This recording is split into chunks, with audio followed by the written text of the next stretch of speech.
என்ன நடந்ததுங்கிறது உங்களுக்கு தெரியுமா தெரியாதா? யோசேப்பை குறித்த முக்கியமான தகவல் என்னன்னு சொன்னா, யாரும் இல்லாத ஒரு இடம், அதுவும் ஒரு பெரிய வசதியான அதிகாரியுடைய மனைவி. அது மட்டுமல்ல, இவன் அடிமை, இவனுக்கு யாருங்க கிடையாது, அந்நிய தேசத்துல இருக்கிறான். அப்ப யாரும் இல்லாத நேரம், யாரும் பார்க்க முடியாத இடம், வயசும் வாலிப வயசு, நியாயப்படுத்துறதுக்கு நிறைய காரணம் இருக்கு. இந்த வயசுல இதெல்லாம் சகஜம். அது மட்டுமல்ல, யோசேப்புக்கு தப்பான எண்ணமே கிடையாது. ஆனா எண்ணம் எங்க இருந்து வரும்? இன்னொரு இடத்துல தான் வருது. பல நேரங்கள்ல எனக்கு ஒன்றும் அந்த மாதிரிப்பட்ட சிந்தை இல்லை, அவங்க தான் அந்த மாதிரி அப்படிப்பாங்க. கர்த்தரோ யோசேப்போட இருந்தார். அப்போ ஆண்டவரோடு நாம இருக்கணும். இயேசு கிறிஸ்துவை நாம கோயில்ல வழிபடுகிறவர்களாக இராமல் இயேசு கிறிஸ்துவை நமக்குள்ளே பெற்றுக்கொள்ள வேண்டும். அல்லேலூயா. அருமையான வாலிப பிள்ளைகளே, பெரியவங்களே, ஆண்டவர் உங்களோடு இருந்தால் நீங்க இந்த உலகத்துல பாவத்தை ஜெயித்து வாழ முடியும். அவன் கோலியாத்தை வீழ்த்தினான், சாதாரணமான கவன் கற்களை கொண்டு வீழ்த்தினது. கவன் கற்கள்ல கர்த்தரை குறித்த விசுவாசம். அல்லேலூயா. தேவனை சார்ந்த நிலைமை. இந்த பொல்லாத உலகத்துல நாம கோலியாத்து போன்ற பாவத்தை எதிர்க்க முடியுமா? கோலியாத்து போன்ற இந்த நவநாகரிக சூழ்நிலை எதிர்க்க முடியுமா? We can. If we have fellowship with God, we can make it possible.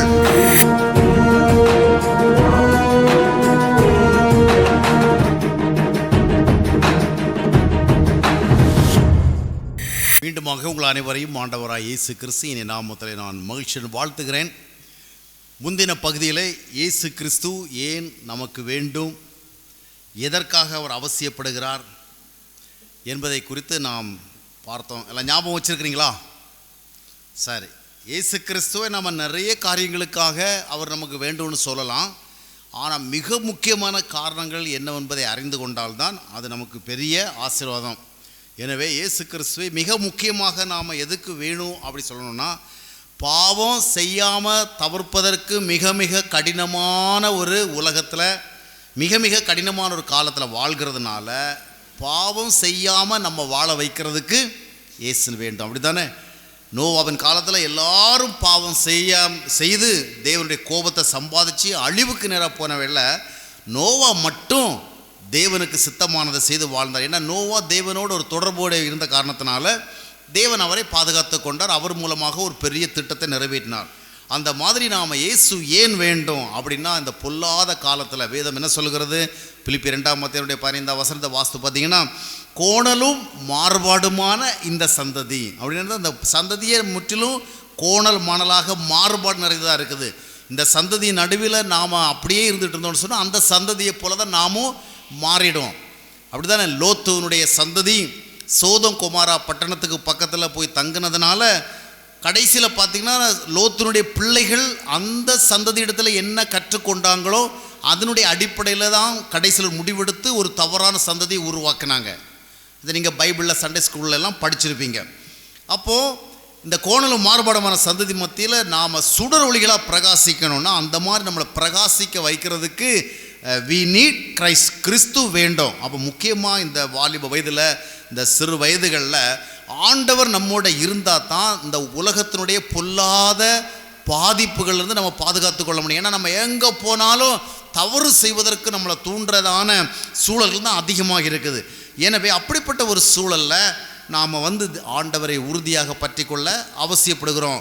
சில நேரத்தில் பார்த்திங்கன்னா இந்த மாதிரி கூட்டங்களில் ஆண்டவருடைய வார்த்தைகளை பேசி நீங்கள் இந்த விதமாக பரிசுத்தமாக வாழணும், சரியாக இருக்கணும், ரொம்ப மோசமான உலகத்தில் வாழ்கிறீங்க, அந்த மாதிரிப்பட்ட ஒரு உலகத்தில் நீங்கள் வித்தியாசமாக வாழணும் அப்படின்னு நிறைய சொல்கிறவில்ல. சில வாலிபர்கள் அதை ஒரு விதமாக ஒரு நகைப்போட ஒரு கேலித்தனத்தோடு கேட்பாங்க. இந்த ஆள் விவரம் தெரியாமல் பேசிகிட்டு இருக்கிறாரு, நாம் வாழ்கிற இந்த காலத்தில் இதையெல்லாம் தவிர்க்க முடியுமா? இதெல்லாம் சகஜமான விஷயங்களாக போயிடுச்சுது. இப்படிப்பட்ட ஒரு உலகத்தில் போய் பரிசுத்தமாக வாழ், உண்மையாக வாழ், நேர்மையாக வாழ் அப்படின்னு சொன்னால் இதை யாரால ஃபாலோ பண்ண முடியும்? நீ நல்லா வாழ், வளமையாக வாழ், வசதியாக வாழ், நிறைய கற்று அந்தஸ்தோட வாழ் அப்படி சொன்னால் இட்ஸ் ஓகே. அதை விட்டு உண்மையாக இருக்கணும், நேர்மையாக இருக்கணும், சரியாக இருக்கணும், ஒழுங்காக இருக்கணும், ஒழுக்கமாக இருக்கணும், தப்பு தவறாக வாழக்கூடாது, பேசக்கூடாது, இப்படியெல்லாம் சொன்னால் is it possible to follow? இதெல்லாம் பின்பற்ற முடியுமா அப்படின்னு கேட்பாங்க. பின்பற்ற முடியுமா? நீங்கள் என்ன சொல்கிறீங்க? இயேசு கிறிஸ்து சொன்னது மாதிரி இந்த உலகத்தில் நாம் ஒரு நல்ல வாழ்க்கையை வாழ முடியுமா? மிகவும் தவறுகள் மிகுந்து போன ஒரு சமுதாயத்தில் வாழுகிற நாம் அந்த பாதிப்புகளினாலே நாம் பாதிக்கப்படாதபடிக்கு நம்ம பாதுகாத்து கொள்ள முடியுமா? It's a very toughest job. ரொம்ப கடினமான காரியம், அப்படி தானே? ஏன்னா நமக்கு நல்ல சூழல்களும் இல்லை, நமக்கு நல்ல மோட்டிவேஷன் கொடுக்குற நிறைய நல்லவங்களும் நம்மளை சுற்றிலும் இல்லை. அப்படிப்பட்ட ஒரு காலத்தில் தப்பு தவறு செய்து நம்ம பாவத்தில் விழாமல் நம்மளை பாதுகாக்கிறது ரொம்ப கடினம். ஆனாலும் ரோமர் 6ஆம் அத்தியாயத்தினுடைய 14ஆம் வசனம் என்ன சொல்லுகிறதா, நியாய பிரமாணத்துக்கு நீங்கள் கீழ்ப்பற்றாமல் கிருபைக்கு கீழ்ப்பட்டிருக்கிறபடினால பாவம் உங்களை மேற்கொள்ளாது அப்படி சொல்லப்பட்டிருக்கு. என்ன அர்த்தம்? இயேசு கிறிஸ்துவை நம்முடைய வாழ்க்கையில் இரட்சகராக ஏற்றுக்கொண்டோம் என்றால், இயேசுவை நம்முடைய இருதயத்தில் பெற்றுக்கொண்டோம் என்றால், நாம் பாவத்தினால மேற்கொள்ளப்படாம, அதாவது தவறான காரியங்களினால் மேற்கொள்ளப்பட்டு நம்முடைய வாழ்க்கையை கெடுத்துக்கொள்ளாதபடிக்கு நம்மை பாதுகாத்து கொள்ள முடியும். இயேசு நம்மை பாதுகாக்க வல்லவர்னு பார்க்கிறார். ஆனாலும் நிறைய பேர் போதனை எவ்வளவுதான் கேட்டாலும், எத்தனை புத்தகங்கள் படித்தாலும், இறுதியில் அவங்க சொல்கிற காரியம் என்னன்னு சொன்னால், முடியலை பிரதர். என்கிட்ட சந்திக்கிற வாலிபவர்களெல்லாம் பல நேரங்களில் சில காரியங்களை பர்சனலாக ஷேர் பண்ணிக்குவாங்க. அப்படி சொல்கிறவங்கள அவங்க சில ஏரியாஸில் சில தவறான காரியங்களில், தவறான பழக்க வழக்கங்களில், தவறான தொடர்புகள் எல்லாம் இருக்கிறத ஒத்துக்குவாங்க. நாங்கள் எதை பார்க்கக்கூடாதோ அதை பார்க்குறோம், எதை கேட்கக்கூடாதோ கேட்குறோம், யாருக்கிட்ட எப்படி பழகக்கூடாதோ அப்படி பழகுறோம், எந்தெந்த மாதிரிப்பட்ட பழக்க வழக்கம் தப்பு அப்படின்னு நாங்கள் அறிகிறோமோ அதெல்லாம் எங்ககிட்ட இருக்குது. ஆனால் நல்லவங்களாக வாழணும் ஆசை இருக்குது. ஆனால் இது முடியலை அப்படின்னு சொல்லுவாங்க. சிலர் என்கிட்டே கேட்பாங்க, அது சரி, நீங்கள் இவ்வளவெல்லாம் எழுதுறீங்களே, இவ்வளவெல்லாம் பிரசங்கம் பண்ணுறீங்களே, நீங்கள் சொல்கிறது மாதிரி சரியாக தான் இருக்கிறீங்களா? உங்களால் முடியுதா?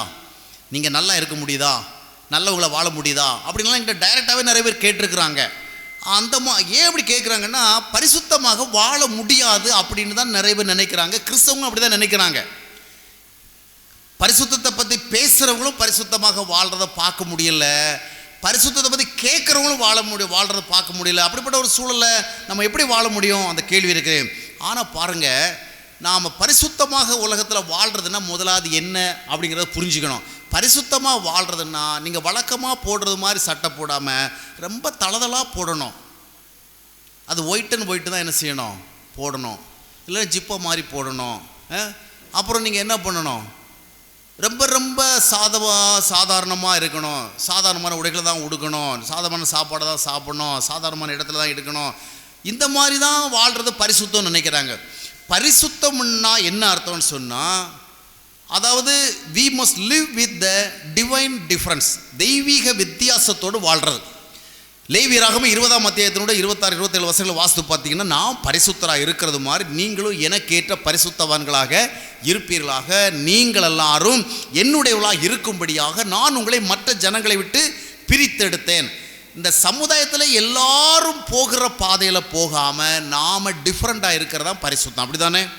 அப்படின்னா சரியான ஒரு வழியில் போகிறது. அதுக்காக நம்ம ரொம்ப சன்னியாசி மாதிரி வாழணும், இல்லை பண்டாரம் பரதேசி மாதிரி வாழணும், காவி கட்டிக்கிட்டு வாழணும், தாடி வளர்த்துக்கிட்டு வாழணும், அந்த மாதிரி ஏசுநாதர் மாதிரி முடி வளர்த்துக்கிட்டு வாழணும், அப்படியெல்லாம் கட்டாயம் கிடையாது. நம்ம நல்ல சாப்பாடு சாப்பிடக்கூடாது, நல்ல ட்ரெஸ்ஸு போடக்கூடாது. நல்ல ட்ரெஸ் எல்லாம் போடலாம், ஒழுக்கத்தை கெடுக்காத எந்த ட்ரெஸ்ஸும் போடலாம், அப்படி தானே? மாடர்ன் ட்ரெஸ் போடலாமா கிறிஸ்தவங்க? தாராளமாக போடலாம். நீங்கள் போடக்கூடாதுன்னு சொன்னாலும் நீங்கள் போடாமல் இருக்க போகிறீங்க. நான் 1 மணி நேரம் பிரசங்கம் பண்ணி நீங்கள் மாடர்ன் ட்ரெஸ் போடாதுங்க அப்படி சொன்னால் நீங்கள் கேட்டு உட்காந்துருப்பீங்க. அவர் பாவம் பிரசங்கத்துக்காக பண்ணிட்டு போகிறாரு, அவர் வழக்கமாக பண்ணுற பிரசங்கத்தை அவர் பண்ணிட்டு போட்டோம். நாம் வழக்கமாக போடுற ட்ரெஸ்ஸை என்ன செய்வோம்? நாம் போடுறோம்.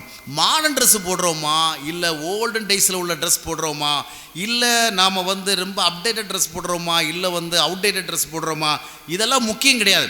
எந்த ட்ரெஸ்ஸாக இருந்தாலும் அது ஒழுக்கத்தை பிரதிபலிக்கிற ட்ரெஸ்ஸாக இருக்கணும், அப்படி தானே?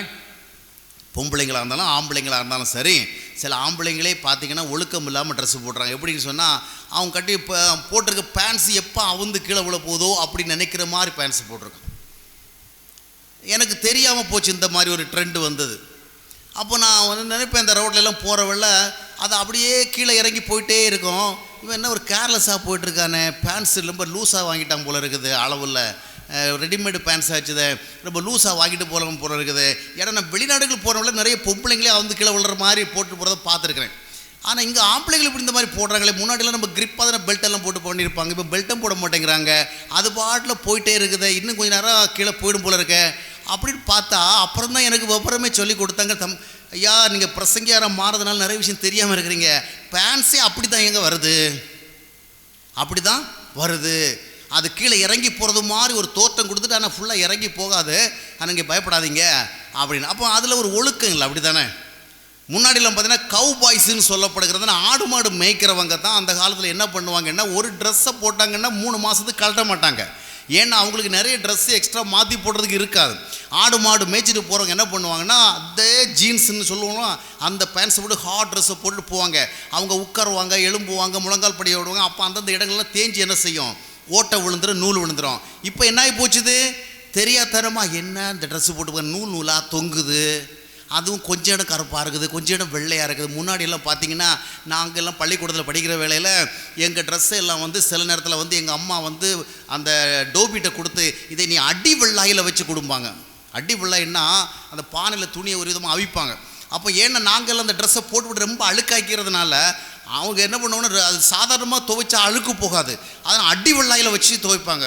அப்போ என்ன ஆகிடும் தெரியுமா உங்களுக்கு, கொஞ்சம் இடம் அப்படியே பளிச்சு, அதாவது ப்ளீச் ஆகி வெள்ளையாகவே தெரியும், கொஞ்சம் இடம் நல்லா தெரியும், கலராக கொஞ்சம் இடம் தெரியும். உடனே எங்கள் அம்மா சொல்லுவாங்க, இவன் ரொம்ப அடி வெள்ளாயில் வச்சுட்டான், அதனால் துணி என்ன ஆகி போச்சுது, நிறைய இடம் ப்ளீச் ஆகி போச்சு. இப்போ பார்த்தீங்கன்னா ஆம்பளைங்க பொம்பளைங்க போடுற பேண்ட்ஸ் எல்லாமே அப்படி தான் இருக்குது, அடி வெள்ளாயுது, அப்படி தானே? கொஞ்சம் இடம் நல்ல கலராக இருக்குது, கொஞ்சம் இடம் இந்த மாதிரி பழைய கிழிஞ்ச நூல் தொங்குற நரைச்சி போன பேண்ட்ஸ் எல்லாம் போட்டு நடக்கிறாங்களே அப்படின்னு யோசித்து, அப்படி கிடையாது. அப்படியே தான் ஃப்ரெஷ்ஷாக என்ன செய்யுது, கடையில் வாங்குகிற வேலையிலேயே என்ன ஆகுது, கொஞ்சம் இடத்த கிழிச்சு விட்டு தான் என்ன செய்கிறான், கொடுக்குறான். அப்போ இந்த மாதிரி எல்லா விதங்கள்லையும் நாகரிகம் மாறி போச்சு. ஆனால் இதெல்லாம் பார்க்குற வேலை. நேற்று கூட யாராவது 10 பாக்கெட் வச்சுருக்கான், 10 பைசா கூட பாக்கெட்டில் இல்லை, பாக்கெட்ஸ் மட்டும் 10 இருக்குது. அப்போது நிறைய உடைகள் வந்து ஆம்பளைங்கள் உடையும் ஒழுக்கமாக இல்லை, அப்படி தானே? ஒரு பார்த்தா ஒரு ஸ்டாண்டர்டாக ஒரு டீசன்ட் லுக்காக இருக்கும், அப்படி தானே? மாடர்ன் ட்ரெண்ட் என்னங்கிறது முக்கியம் இல்லை, டீசன்ட் ட்ரெண்ட் என்ன, எந்த கலாச்சாரமாக இருக்கலாம், ஆனால் கிறிஸ்தவ கலாச்சாரம் என்ன. அதுக்காக நீங்கள் வந்து ரொம்ப அந்த முஸ்லீம்கள் மாதிரி அந்த உடல் முழுவதும் மறைச்சிட்டு இருக்கணும்னு தேவையில்லை. என்ன கேட்டால் கிறிஸ்தவங்களை விட தே ஆர் மச் பெட்டர். இன்னைக்கு கூட பாருங்கள், எவ்வளோ வெயிலாக இருந்தாலும் 103 104 டிகிரியாக இருந்தாலும் கூட அவங்க என்ன செய்கிறாங்க, அவங்க முழு உடலையும் மறைத்துட்டு மூக்கில் மட்டும் காற்று போகிறதுக்கு என்ன செய்கிறாங்க, கண்களுக்கு மட்டும் 2 கண் மட்டும் தெரிகிற மாதிரி வச்சுருக்கிறாங்க. அவங்க எந்த கலாச்சாரம் மாறினாலும் அவங்க கலாச்சாரத்தில் உறுதியாக இருக்கிற அந்த கிறிஸ்தவங்க மட்டும்தான் எளிதாக வழுவி நழுவி என்ன செய்கிறாங்க. எல்லா பிள்ளைகளும் இருக்கும் பொழுது இப்படி இருக்கும் பொழுது என் பிள்ளை மட்டும் எப்படி வித்தியாசமாக இருக்க முடியும், அந்த பிள்ளை இப்படி இருக்குது, இந்த பிள்ளை இருக்குது, என் பிள்ளை மட்டும் என்ன பண்ணோம். அப்போது நம்ம பிள்ளைகளை நாமளே என்கரேஜ் பண்ணி விடுறோம், நாம் சொல்ல மாட்டேங்கிறோம். நம்ம கிறிஸ்தவ கலாச்சாரம் இப்படி இல்லைம்மா, நம்ம ட்ரெஸ்ஸை பார்த்தா மற்றவங்களுக்கு பொம்பளைங்க அடிக்கிற ட்ரெஸ்ஸு ஒன்று அடக்கமாக இருக்கணும். ஏன்னா பெண்களுடைய உடல் விதியின்படி, இயற்கையான உடல் விதியின்படி அவர்களுக்கு இயற்கையானது அடக்கம் கிடையாது. அவர்கள் உடைகள் மூலமாகத்தான் என்ன செய்ய வேண்டும், அடக்கமான தோற்றத்தை கொடுக்கணும். அதை மாதிரி சாந்தமான தோற்றத்தை கொடுக்கணும், அதை மாதிரி கற்பான தோற்றத்தை கொடுக்கணும். இதையெல்லாம் உடைகள் கொடுத்தா எந்த மாடர்ன் ட்ரெஸ்ஸும் போடலாம். அதுக்காக இன்னும் பழைய காலத்தில் மாதிரி தான் சொல்லுவாங்க. அதுக்காக சாரீஸ் கட்டுறவங்க எல்லாம் ரொம்ப அடக்க ஒடுக்கமாக பண்ணியிருக்காது இல்லை. வெள்ளைக்காரன் கேட்டுட்டு பார்த்துட்டு என்ன சொல்கிறான், எங்களை இந்தியன்ஸாக ரொம்ப கவர்ச்சியாக ஒடுக்குறாங்க இந்த சாரீஸை பார்த்துட்டு சொல்லுவோம். ஆக பல விதங்கள் இருக்குது. எப்படியோ ஒழுக்கத்தை வெளிப்படுத்தும் விதமான உடைகள் எல்லாம் அணியணும். ஆனால் இப்படிப்பட்ட காரியங்கள் எல்லாம் இந்த காலத்தில் சொல்கிற வேளையில் என்ன இது பண்ணுறாங்கன்னா, இதெல்லாம் முடியுமா, இதெல்லாம் நடைமுறைப்படுத்த முடியுமா? சரி, நடைமுறைப்படுத்த முடியும் அப்படிங்கிறதுக்கு வேதாகமத்தில் நிறைய வார்த்தைகள், வசனங்கள், இன்சிடென்ட்ஸ் எல்லாம் இருக்குது. எனவே அருமையானவர்களே, கிறிஸ்தவன்னு சொன்னால் ஏதோ நம்ம பண்டாரம் பரதேசியாக போக தேவையில்லை. பரிசுத்தமாக வாழ்கிறதுனா சரியாக வாழ்கிறது. புரியுதா உங்களுக்கு? சரியாக வாழ்கிறது. எப்படி மனுஷன் வாழ்ந்தா அது ஒரு மனுஷ வாழ்க்கையாக இருக்குமோ அப்படி வாழ்கிறது தான் பரிசுத்தமான வாழ்க்கை. அதற்காக நம்ம ரொம்ப சன்னியாசி போல போக தேவையில்லை. நாம் என்ன செய்யலாம், மாடரேட்டாக இருக்கலாம், ஒன்றும் ப்ராப்ளம் கிடையாது. இப்போது தானியேலுடைய புத்தகத்தை எடுத்து படிச்சிங்கன்னு சொன்னால், இந்த தானியேல் ஒரு ராஜ அரண்மனையில் இருக்கிறான். அதுவும் அந்நிய தேசத்தில் உள்ள ஒரு அரண்மனையில் இருக்கிறோம். அந்நிய தேசத்தில் இருக்கிற அந்த அரண்மனையில் வந்து தேவனுக்கேற்ற காரியங்கள் பின்பற்றப்படுவதில்லை.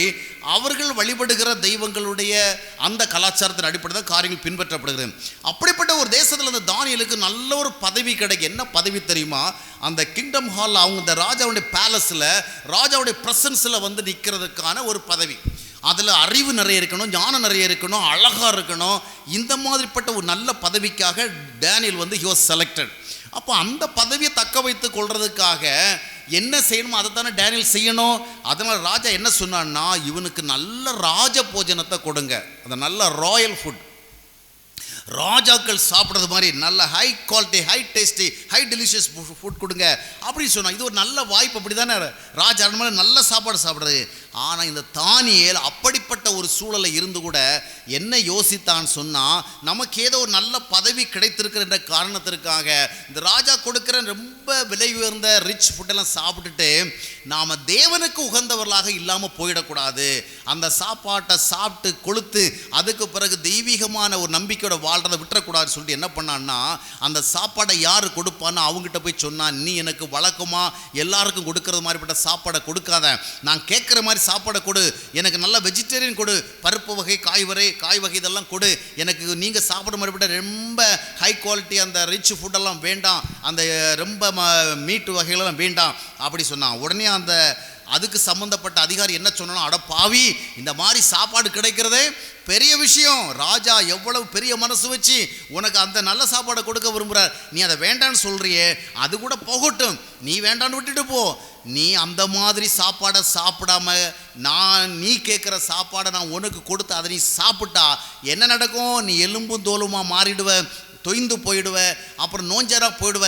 ராஜா என்ன பண்ணுவார் தெரியுமா, இந்த வாலிபனை நன்றாக வளர்த்து என்னுடைய சமூகத்தில் ஆரோக்கியம் நிறுத்துறதுக்கு உனக்கு நான் கட்டளை கொடுத்தேன், நீ எலும்பு தோலாக்கி கொண்டாந்துருக்கிறிய அப்படி சொல்லி ஏன் கழுத்தை வெட்டிடுவார்.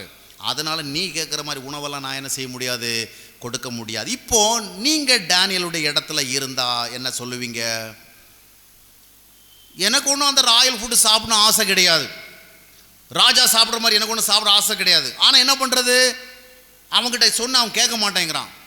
ஏன்னா அவன் கொடுக்குற ஃபுட்டை சாப்பிட வேறு எது சாப்பிட்டு ஏதோ ஒரு பிரச்சனை ஆச்சுன்னா கழுத்தை வெட்டிடுவானா. அதனால் வேறு வழி இல்லை, அதே ஒரு சாக்கு போக்கா வச்சுட்டு நம்ம என்ன பண்ணிடுவோம், நல்லா சாப்பிட்றோம். அப்படி தானே கேட்டால் பதில் சொல்ல, என்ன என்னால் முடியாது, நான் அப்படி விரும்பலை, அவன் தான் என்ன செய்கிறான், கட்டாயப்படுத்துகிறான். ஆனால் தானியேல் என்ன சொன்னான் தெரியுமா, அவன் அங்கே ஒரு சேலஞ்ச் பண்ணான். He made a challenge. இந்த பாரு, நீ எனக்கு ஒரு 10 நாள் மட்டும் நான் கேட்குறது மாதிரி சிம்பிள் ஃபுட் கொடு, அதை நான் சாப்பிட்டு நீ நினைக்கிற மாதிரி எலும்புந்தோலமாக போனால் ஃபுட்ஸ் அந்த மெனுவை மாற்றிக்கிறேன், இல்லை இதை சாப்பிட்டு நல்லா இருந்தால் இட்ஸ் ஓகே, எனக்கு இந்த ஃபுட்டே கொடுணும். சரி, நான் அவனை ஒத்துக்கிட்டான், கடவுள் கிரியேட் செய்தான். அதனுடைய விளைவாக பார்த்தீங்கன்னா 10 நாள் அந்த இவன் கேட்ட சிம்பிள் ஃபுட்டை சாப்பிட்ட பிறகு அந்த சமையல்காரன் பார்த்தான், அட என்னடா இது விந்தையாக இருக்குது, சாதாரண உணவை சாப்பிட்ட டேனியல் அவ்வளோ அழகாக நல்ல கிளாமராக இருக்கிறான், நல்லா அவருடைய முகமெல்லாம் என்ன செய்கிறது, நல்ல பிரைட்டாக இருக்குது, இந்த விழுந்து சாப்பிட்டானுங்களே இவனுக்கு அவ்வளோ நல்லா இல்லையே. அப்போ இவனுடைய தத்துவத்துக்கு பின்னால் ஏதோ ஒரு பெரிய ஒரு ரகசியம் இருக்குது, இவனுடைய கடவுளுடைய நம்பிக்கை ஒன்றும் சாதாரணமானது கிடையாது, அதனால் நம்பி கொடுக்கலாம் அப்படின்னு அவனுக்கு ஃபுட்டை கொடுத்தான். பார்த்தீங்களா, சொல்லுவாங்க நம்ம சாதாரண மக்கள், மனம் இருந்தால் மார்க்கம் இருக்கும், அப்படி தானே. ஒரு சரியான வாழ்க்கையை வாழ வேண்டும் என்று நாம் விரும்பினால் அதை வாழ்வது முடியாத காரியம் அல்ல, அதை முடியும்படியாக தேவன் செய்வார். அல்லேலூயா. இந்த தானியேல் சொன்னா, எனக்கு சாதாரண உணவை கொடுத்து பாரு, நான் எப்படி வருகிறேன் பாருன்னு. அதற்கு ஆண்டவர் உதவி புரிந்தாரா இல்லையா? சாதாரண பருப்பு குழம்பும் காய்கறி குழம்பும் சாப்பிட்டுட்டு போன அவனுக்கு தேவன் என்ன செய்தார், நல்ல ஆரோக்கியமாக இருக்கும்படியான கிருபை கொடுத்து, அழகாக தோன்றும்படியாக கிருபை கொடுத்து, அந்த சூழலில் ஆண்டவருக்கு ஏற்றபடி வாழ்கிறவனும் எந்த சூழலும் வாழ்ந்து காட்ட முடியும் என்று நிரூபித்தார். அதுக்கு என்ன வேணும் தெரியுமா, we need a vision. அல்லேலூயா.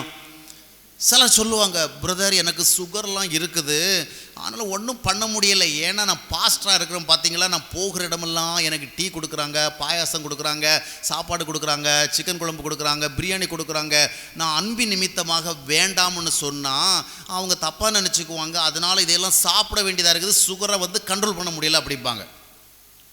ஆனால் உண்மை அது கிடையாது. இவருக்கு வாயை கட்டுறதுக்கு விருப்பம் கிடையாது. நமக்கு எது தேவையில்லையோ அது தேவனே கொண்டு கொடுத்தாலும் வேண்டான்னு தான் சொல்லணும், அப்படி தானே. தேவையில்லாத நம்முடைய உடலுக்கு பொருந்தாதது யார் கொடுத்தாலும் வாங்கக்கூடாது.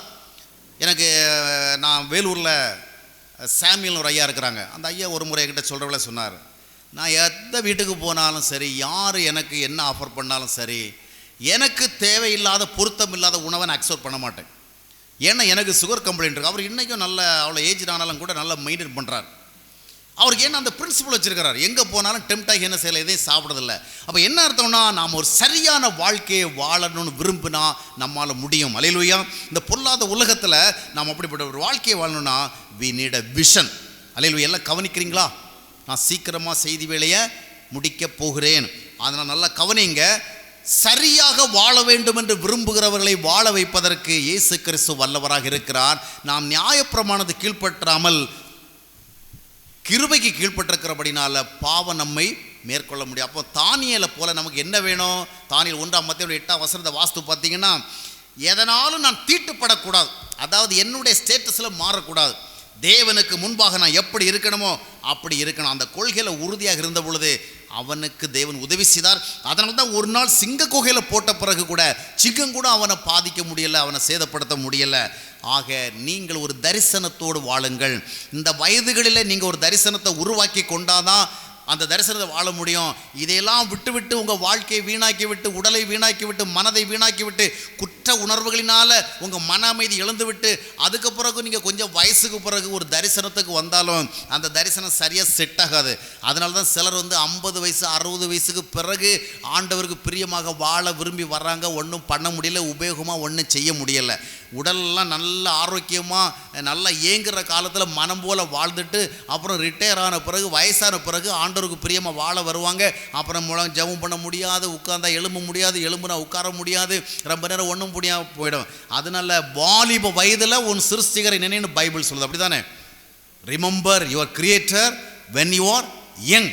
அதனால தரிசனத்தோடு வாழுங்கள், ஆண்டவர் உங்களை வாழ வைப்பார். யாரெல்லாம் தரிசனத்தோடு வாழ விரும்புகிறீங்க?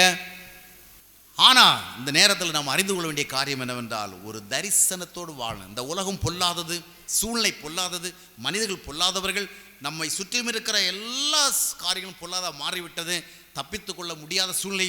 ஆனால் இப்படித்தான் கர்த்தர் சொன்னபடி வாழ்ந்து என்னுடைய வாழ்க்கையை அநேகருக்கு ஆசீர்வாதமாக்க வேண்டும், என்னுடைய வாழ்க்கையை கெடுத்து கொள்ளாமல் எதிர்காலத்திலே அதை ஆரோக்கியமாக நிறுத்த வேண்டும் என்று விரும்பினால் வாழ முடியும். அடுத்தபடியாக தானியேலை குறித்து பார்த்தோம். தாவீது ஒரு காலகட்டத்தில் பார்த்தீங்கன்னு சொன்னால், கோலியாத் அப்படின்னு சொல்லிட்டு உங்கள் எல்லாருக்கும் தெரியும். கோலியாத்து கதை தெரியாதவங்க யாருமே இருக்க முடியாது. சின்ன பிள்ளைங்களுக்கு கூட எல்லாருக்கும் தெரியும்.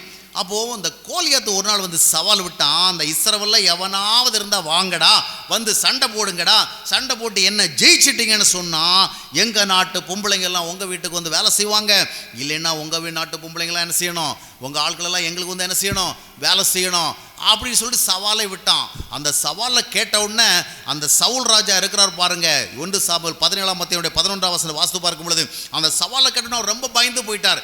ஏன்னா அவருக்கு அந்த ஹிஸ்டரி தெரியும்.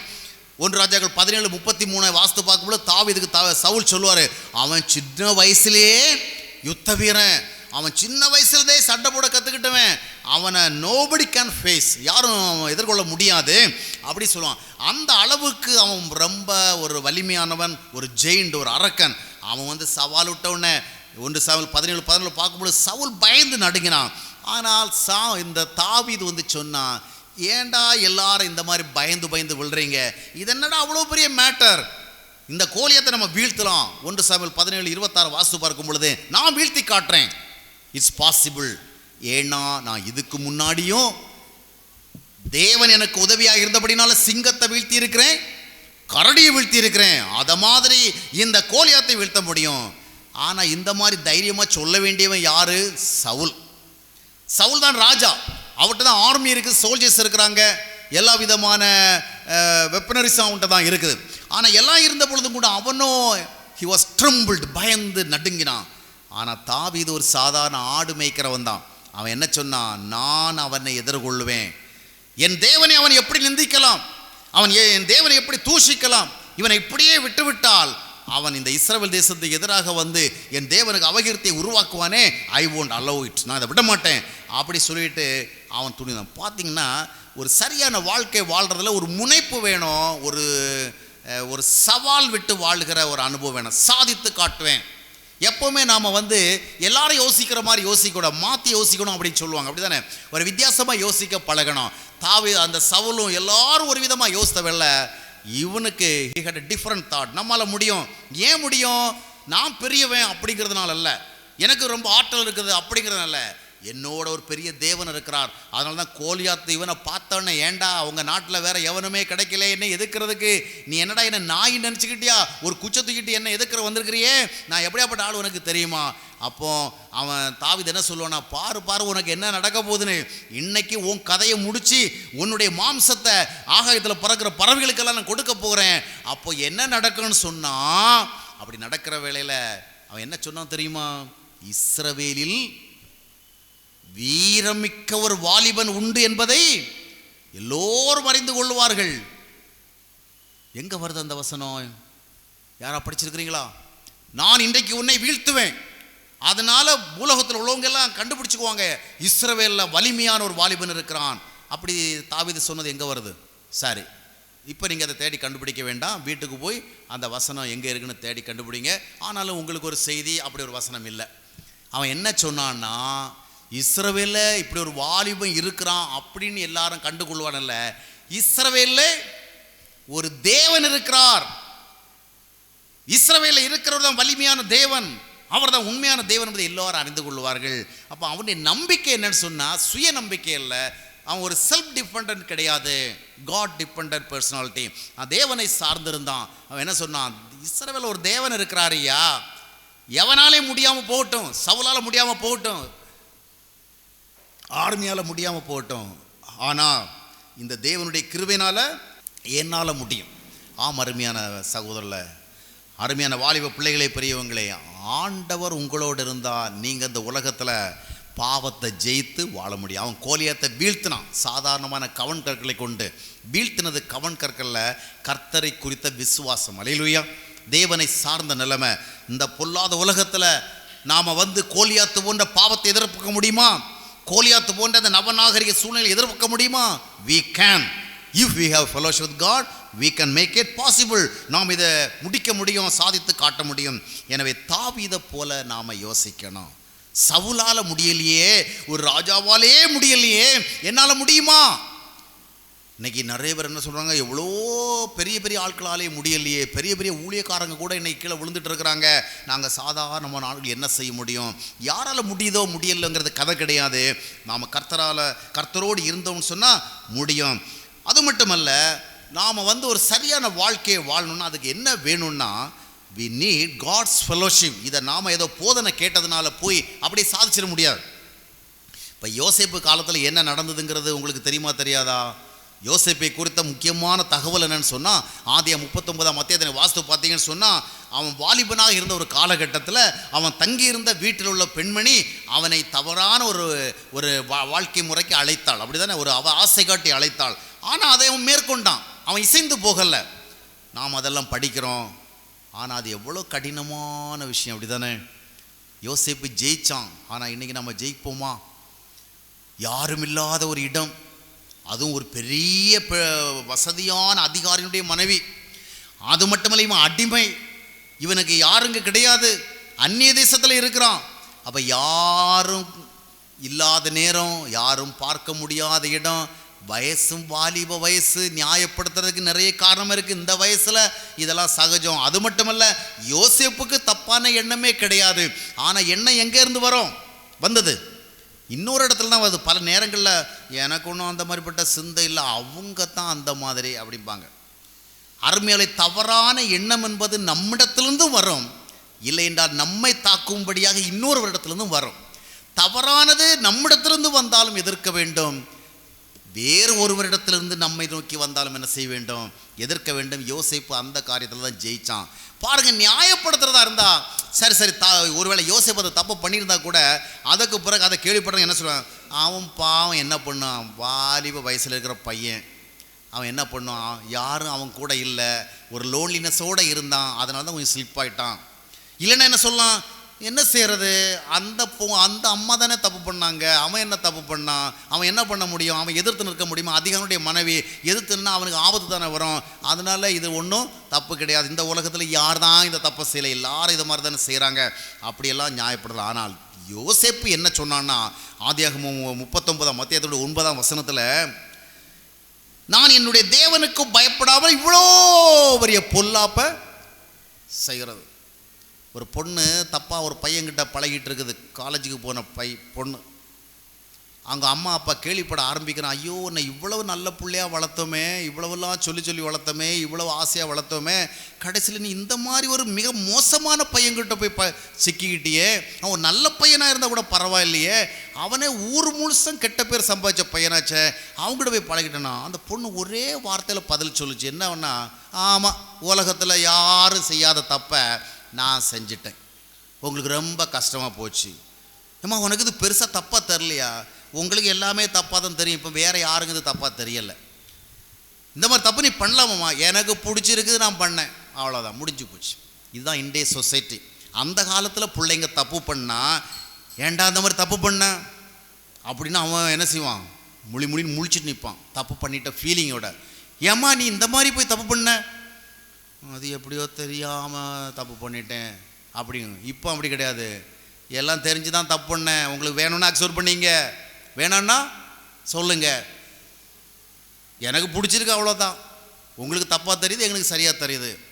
அந்த மாதிரிப்பட்ட முரண்பாடான மனநிலைகள் இந்த நாட்களில் பிள்ளைகள்கிட்ட ஏற்பட்டது. ஒரு 4 வருஷத்துக்கு முன்னாடி எனக்கு மிகவும் தெரிந்த ஒருவருடைய ஒரு பெண் ஒரு 6 மாத கால அளவில் தான் ஒரு மிக மோசமான ஒரு பையன் கூட பழக நேரிடுச்சு, படிக்க போன இடத்துல. அது இப்போ தான் பேச்சுலர் கோர்ஸில் சேர்ந்துருக்கு. 6 மாதத்துக்குள்ளேயே அவங்களுக்குள்ள பழக்கம் ரொம்ப டீப்பாக போய், இவர் நல்ல ஒரு பதவியில் இருக்கிறவர். அப்புறம் என்கிட்ட வந்தார், இப்படியெல்லாம் சொன்னார். அப்புறம் ஒரு நாள் பார்த்தா திடீர்னு அந்த பொண்ணு அந்த பையன்கிட்டே போயிடுச்சு, அந்த பையன் இருந்த இடத்துலையே போயிடுச்சு. அப்போ என்ன அழைச்சிட்டு போனார். நான் ஏறக்குறைய 1 மணி நேரம், 1.5 மணி நேரம், 2 மணி நேரம் அந்த பொண்ணுக்கிட்ட பேசினேன். சரிம்மா, என்ன வேணாலும் இருக்கட்டும், நீ இன்றைக்கி வீட்டுக்கு வா, இவங்க இருக்காத தப்பு தவறு, உங்கள் அப்பா இவ்வளவு நல்ல ஒரு ஜாபில் இருக்கிறார், நீங்கள் ஒரு கிறிஸ்தவ குடும்பம், இது சரி கிடையாது, வாண்ணா. அது வரவே இல்லை. 1.5 மணி நேரம் நான் பிரசங்கம் பண்ணதை கேட்டுட்டு அது கடைசியில் ஒரே ஒரு வார்த்தையை, நான் வரமாட்டேன், நீங்கள் போயிடுங்க, எனக்கு இங்கே இருக்கிறது பிடிச்சி போச்சு. அப்புறம் வெக்கத்தோடு தான் எல்லாரும் வெளியே வந்தோம். அப்புறம் அந்த பையன் கூடயே அந்த பையனை விட்டு அந்த பொண்ணை பிரித்து எவ்வளோ பண்ணி பார்த்தாங்க, கடைசியில் ஒன்றும் பண்ண முடியல. அதுக்கு ஒரு பொண்ணு போய் அந்த பையனை திருமணம் பண்ணிடுச்சு. அப்புறம் அந்த பையன் கூட திருமணம் பண்ணி ஒரு குழந்தையும் பிறந்து போச்சு, வாழ முடியலை. அப்புறம் அவனை விட்டுட்டு வர வேண்டியதாச்சு. அப்புறமும் இதே தகப்பன் தாய் தான் போய் அவனுக்கு உதவி செய்ய வேண்டியது. அதற்கு பிறகு அவனுடைய பின்னால் உள்ள வாழ்க்கையை நான் நிறைய விவரித்து சொல்ல விரும்பலை. ஆக மிக அழகாக, அருமையாக, சிறப்பாக, சீராக வாழ வேண்டிய அந்த பெண்ணுடைய வாழ்க்கை இளம் வயதுகளிலே வீணானது. எவ்வளவோ காரியங்கள் சொன்ன பொழுது எனக்கு பிடிச்சிருக்கு, அவ்வளோதான், அந்த ஒரே ஒரு வார்த்தை. ஆனால் இன்றைக்கு உனக்கு பிடிச்சிருக்கிற விஷயம் நாளைக்கு உனக்கு பெரிய வேதனையை கொண்டு வரும். அப்போ உனக்கு ஆறுதல் கூறுறதுக்கு யாரும் இல்லாமல் போவாங்க. நான் சொன்ன சம்பவத்தில் அதுதான் நடந்தது. நான் ஒவ்வொரு முறையும் சொல்லுவேன், அன்றைக்கி நான் 1.5 மணி நேரம் போய் பேசினேனே, அந்த பிள்ளை கொஞ்சம் கூட என்னை மதிக்கலையே, ஒரே ஒரு வார்த்தையில் எனக்கு பிடிச்சிருக்குது, நான் இப்படி தான் போவேன்னு சொல்லுது. இன்றைக்கி அவருடைய நிலைமை ஆக அருமையானவர்களை, முரண்பாடான ஒரு சூழலை. ஆனால் யோசேப்பு அப்படி சொல்ல விரும்பல. இது பொல்லாப்பான காரியம், இந்த பொல்லாப்பை நான் செய்ய மாட்டேன். அதனால் தேவன் அவனுக்கு துணை புரிந்தார். ஆனால் அதுக்கு ரீசன் என்னன்னு சொன்னால், ஆதியாகமம் 39ஆம் அத்தியாயத்தினுடைய 2ஆம் வசனத்தை நீங்கள் வாஸ்து பார்த்தீங்கன்னு சொன்னால், அங்கே சொல்லப்பட்டிருக்கிறது, கர்த்தர் யோசேப்போட இருந்தார். அதே அத்தியாயத்தினுடைய 21ஆம் வசனத்தை வாஸ்து பார்த்தீங்கன்னா, கர்த்தரோ யோசேப்போட இருந்தார். அப்போ ஆண்டவரோடு நாம் இருக்கணும். இயேசு கிறிஸ்துவை நாம் கோயிலில் வழிபடுகிறவர்களாக இராமல் இயேசு கிறிஸ்துவை நமக்குள்ளே பெற்றுக்கொள்ள வேண்டும். அல்லேலூயா. யோவான் 1:12 சொல்லுகிறபடி அவரை நமக்குள் ஏற்றுக்கொள்ளணும். ஏதோ கோயிலில் இருக்கிறவராக பார்த்து வாரத்துக்கு ஒரு முறை அவருக்கு வழிபாடு செய்கிறதில்ல. அவரை நம்முடைய இருதயத்துக்குள் இருக்கிறவராக பார்த்து அவரோடு என்ன செய்ய வேண்டும்? ஐக்கியமாக வாழ வேண்டும். அப்படி வாழுகின்ற பொழுது எந்த சூழலிலும் நாம் ஜெயிக்க முடியும். அல்லேலூயா. யோசேப்பு ஏன் ஜெயிச்சான்னா, சுய தீர்மானம் அல்ல, சுய வலிமை அல்ல, ஏதோ நான் சரியாக வாழ வேண்டும் என்கிற ஒரு சிந்தை மட்டுமல்ல. he was in the fellowship of God. தேவனுடைய ஐக்கியத்தில் இருந்தான். அதனால தான் சாலமோன் சொல்லிக் கொடுக்கிறார், உன் கண்ணின் காட்சிகளின் நெஞ்சின் வழிகளில் நட, ஆனால் ஒரு நாள் உன்னை தேவன் நியாயத்தில் கொண்டு நிறுத்துவார். அதையெல்லாம் புரிந்து கொண்டு நீ வாலிபனாக இருக்கும் பொழுது உன் சிருஷ்டிகரை நினை என்று சொல்லிக் கொடுத்தான். ஆம், அருமையான வாலிப வயதிலுள்ள பிள்ளைகளை, ஆண்டவருடைய சமூகத்தில் கர்த்தரை தேடுங்கள், கர்த்தரை உங்களுக்குள் தேடுங்கள், உங்களுக்குள் அவரை பெற்றுக்கொள்ளுங்கள். அப்பொழுது நீங்களும் யோசேப்பை போல ஜெயித்து காட்டலாம். ஒருபோது ஆண்டவர்கிட்ட சொல்ல முடியாது, இந்த மாதிரிப்பட்ட ஒரு சிச்சுவேஷனில் எனக்கு வேறு வழி தெரியல அப்படின்ட்டு. ஏன்னா எந்த சிச்சுவேஷன்லையும் அவருடைய ஐக்கியம் நம்மை பாதுகாக்கும். நம்முடைய வாழ்க்கையை வீணாக்கும்படியாக, நம்முடைய எதிர்காலத்தை இருண்டதாக்கும்படியாக, நம்மாலே மற்றவர்களுக்கும் கஷ்டம் நமக்கும் கஷ்டம் என்ற நிலைமை வராதபடிக்கு ஆண்டவருடைய ஐக்கியத்தை நாம் என்ன செய்ய வேண்டும், பெற்றுக்கொள்ள வேண்டும். இறுதியாக ஒன்றை மட்டும் சொல்லி நான் முடித்துக்கொள்ள விரும்புகிறேன். யோசுவாவுடைய புத்தகத்தை வாசித்து பார்க்கும் பொழுது 1ஆம் அத்தியாயத்தினுடைய 8வது வசனம், யோசுவாவுக்கு முன்னாடி ஒரு பெரிய யோர்தான், ஆனால் அந்த யோர்தானை கிராஸ் பண்ணி தான் அவன் ஆண்டவர் சொன்ன அந்த ஆசீர்வாதமான இடத்துக்கு போக முடியும். ஆசீர்வாதமான இடத்துக்கு போன ஆண்டவர் சொல்லிட்டாரு, ஆனால் போக முடியாதபடிக்கு ஒரு பெரிய யோர்தான் அதை அங்கே கிராஸ் பண்ணுது. அப்போ இவனுக்கு ரொம்ப கலக்கம். மோசையும் செத்து போயிட்டாரு, எப்படி இவ்வளவு இந்த பெரிய யோர்தானை கடந்து போகிறது, அது பெரிய வெள்ளத்தால் புரண்டு ஓடிக்கொண்டிருக்கிறது. அப்போ தேவன் அவங்ககிட்ட என்ன சொன்னார் தெரியுமா? யோசுவாவே, ஒன்றுக்கும் பயப்படாத, நீ நாளைக்கு அந்த இடத்துல ஒரு குச்சை நீட்டினா போதும், உடனே யோர்தான் என்ன செஞ்சிடும், பிரிஞ்சு போயிடும் அப்படின்னு மோசைக்கு சொன்னது மாதிரி சொல்லலை. யோசுவா கலங்கி தவித்து திணறி பயந்து என்ன பண்ணுவேன் ஜனங்களெல்லாம் என்கிட்ட கேட்பாங்களே, நான் என்ன பதில் சொல்கிறது அப்படின்னு கலங்குறவள தேவன் அவங்ககிட்ட என்ன சொன்னான்னா, தம்பி, நீ எதை குறித்தும் கலங்காதே, திகையாதே, நான் உன்னை விட்டு விலகவும் மாட்டேன், உன்னை கைவிடவும் மாட்டேன். ஆனால் நீ என்ன பண்ணிட்டு இருக்கணும்னு சொன்னால், மோசையின் மூலமாக நான் உனக்கு கொடுத்த கட்டளைகளை கற்பனைகளை இரவும் பகலும் தியானம் பண்ணு. நான் உனக்கு எழுதி கொடுத்தவைகளை தியானம் பண்ணு. அந்த எழுதி கொடுத்த சத்தியத்தில் வலது பக்கமோ இடது பக்கமோ சாயாம சரியாக போகிறதுக்கு ஒன்று ஆயத்தப்படுத்து. யோர்தானை குறித்து கவலைப்படாத. அதனால தான் அவன் அவ்விதமாக செயல்பட ஆரம்பித்தான். தேவனுடைய வார்த்தைகளை சிந்தித்தான், தியானித்தான், யோசித்தான், படித்தான். அதில் சரியாக வாழ்வதற்கு தன்னை அர்ப்பணித்தான். 3வது நாள் பார்த்தீங்கன்னு சொன்னால் தேவன் அவனுக்கு வழியை காட்டினார். எனவே ஜனங்களை கூப்பிட்டு சொன்னான், இன்னைக்கு நீங்கள் உங்களை பரிசுத்தப்படுத்திக் கொள்ளுங்கள், நாளைக்கு தேவன் பெரிய அற்புதத்தை செய்வார். அந்த யோர்தானை அவன் கடந்து சென்றான். காரணம் என்ன? அதை கடந்து செல்வது தேவன் காண்பித்த வழி என்ன? ஒரு பெரிய அற்புதம்னு நாம் சொல்லலாம். ஆனால் பேசிக்காக என்ன வழி சொல்லி கொடுத்தான்னா, முதலாவது நீ தேவனுடைய வார்த்தைகளை தியானி.